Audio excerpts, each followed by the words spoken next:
അസ്സലാമു അലൈക്കും വറഹ്മത്തുള്ളാഹി വബറകാതുഹു. വ്രതം അനുഷ്ഠാനം അടുത്തു പരിശുദ്ധ റമളാൻ. ആധുനിക യുഗത്തിൽ നോമ്പിൻ്റെ പ്രസക്തി വ്യക്തമാക്കുകയാണ്.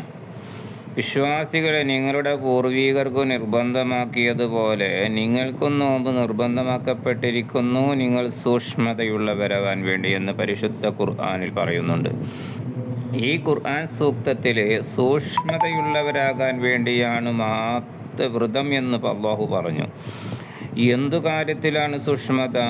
1. നരകത്തിലാവാതിരിക്കാൻ. 2. പാപങ്ങൾ ചെയ്തു പോവാതിരിക്കാൻ. ഇതിൽ രണ്ടാമത്തെ കാര്യത്തിലുള്ള സൂക്ഷ്മത വഴി ഒന്നാമത്തെ കാര്യം സാധ്യമാകും. അപ്പോൾ വ്രതമെടുക്കാത്തവർക്ക് പാപങ്ങളിൽ നിന്ന് സൂക്ഷ്മത പാലിക്കാൻ കഴിയില്ലെന്നർത്ഥം.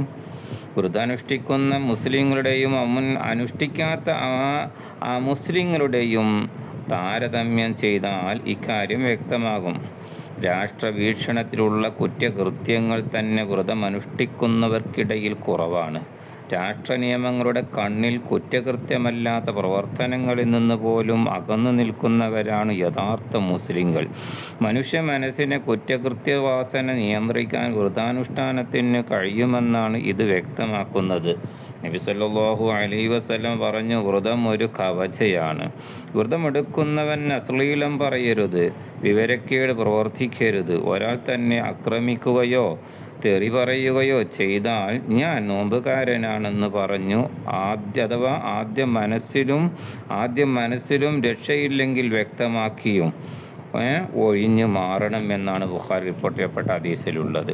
അപ്പോൾ നോമ്പെടുക്കുന്ന വ്യക്തി തൻ്റെ വികാരത്തെ നിയന്ത്രിക്കണമെന്നാണ് ഈ ഹദീസ് നിർദ്ദേശിക്കുന്നത്. അധിക കുറ്റകൃത്യങ്ങളുടെയും പ്രേരക ക്ഷോഭമാണല്ലോ ഇങ്ങോട്ടാക്രമിക്കുന്നവരിൽ നിന്ന് പോലും ഒഴിഞ്ഞു മാറാനുള്ള നിർദ്ദേശം ശോഭത്തെ അടക്കി നിർത്താൻ പരിശീലിക്കുക തന്നെയാണ്. ലിംഗത്തിൻ്റെ താല്പര്യമാണ് ലൈംഗിക വികാരം. ഈ വികാരത്തിന് നിയന്ത്രണമില്ലെങ്കിൽ അത് കുറ്റകൃത്യങ്ങൾക്ക് വഴിവെക്കും. നോമ്പുകാരൻ ആ വികാരത്തെയും നിയന്ത്രിക്കാൻ പരിശീലിക്കുന്നു. നോമ്പ് സമയത്ത് തൻ്റെ ഭാര്യയോട് പോലും ലൈംഗികമായി ബന്ധപ്പെടുന്നത് നിയന്ത്രിക്കുക വഴി സാമൂഹ്യ ജീവിതത്തിൽ ഈ വികാരത്തിന് നിയന്ത്രിക്കാനും കുറ്റകൃത്യങ്ങളിൽ നിന്ന് അകലാനുമുള്ള ശക്തമായ പരിശീലനമാണ് മുസ്ലിങ്ങൾക്ക് ലഭിക്കുന്നത്. മറ്റൊരു താല്പര്യമാണ് വിശപ്പ് സമ്പത്തുമായി ബന്ധപ്പെട്ട് കിടക്കുന്ന വിശപ്പിനെ നിയന്ത്രിക്കുക വഴി സാമ്പത്തിക കാര്യത്തിൽ നിയന്ത്രണം പരിശീലിക്കുകയാണ് നോമ്പുകാരൻ. അഥവാ സാമ്പത്തിക കുറ്റകൃത്യങ്ങളിൽ നിന്ന് ഒഴിവാക്കാൻ പഠിക്കുന്നു. പ്രഭാതം മുതൽ പ്രദോഷം വരെ ഭക്ഷണ സാധനങ്ങൾ കഴിക്കാതിരിക്കുന്നതിലൂടെ തനിക്ക് ലഭിക്കുന്ന ഭക്ഷണത്തെക്കുറിച്ച് ഒരു വിചിന്തന സ്വഭാവം വിശ്വാസിയിൽ വളരുന്നു. ഈ ഭക്ഷണം തനിക്ക് അനുവദനീയമാണോ നിഷിദ്ധമാണോ എന്ന ചിന്ത സാമ്പത്തിക കുറ്റകൃത്യങ്ങളിൽ നിന്ന് വ്യക്തിയെ പിന്തിരിപ്പിക്കാൻ പര്യാപ്തമാണ്.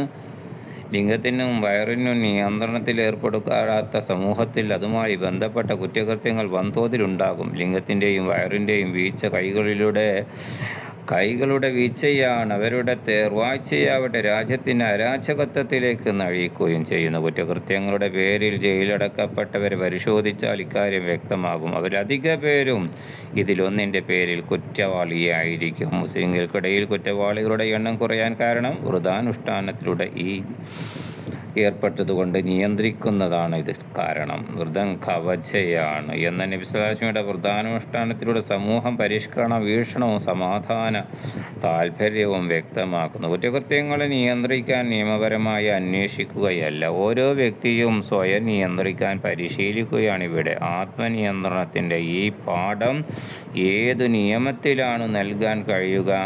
ആഭ്യന്തര കുറ്റകൃത്യങ്ങൾ സമൂഹത്തിൻ്റെ തകർച്ചയാണെന്ന് കാണിക്കുന്നത് ആത്മനിയന്ത്രണത്തിലൂടെ ഇതിന് പരിഹാരം കാണാൻ പ്രവാചകൻ സല്ലല്ലാഹു അലൈഹി വസല്ലം നിർദ്ദേശിക്കുന്നു. ഒരു ഹദീസിലുണ്ട്, കളവും തദനുസൃത പ്രവർത്തനവും ഒരാൾ ഒഴിവാക്കിയില്ലെങ്കിൽ അവൻ ഭക്ഷണവും വെള്ളവും ഉപേക്ഷിക്കുന്നതിൽ അല്ലാഹുവിന് യാതൊരു താല്പര്യവുമില്ല. അങ്ങനെ വ്രതത്തിനെക്കുറിച്ച് പറയുകയാണെങ്കിൽ അതിനെപ്പറ്റി പഠിക്കാൻ ഇനിയും തുടർന്നു പോകും. അല്ലാഹു തആല കാര്യങ്ങൾ മനസ്സിലാക്കി യഥാവിധം വ്രതമനുഷ്ഠിക്കാനും അല്ലാഹു കബൂൽ ചെയ്യുന്ന കൂട്ടത്തിൽ അല്ലാഹു നമ്മെ എല്ലാവരെയും ഉൾപ്പെടുത്തി അനുഗ്രഹിക്കുമാറാവട്ടെ. ദുആ വസിയത്തോടെ എല്ലാവർക്കും അസ്സലാമു അലൈക്കും വറഹ്മത്തുള്ളാഹി വബറകാതുഹു.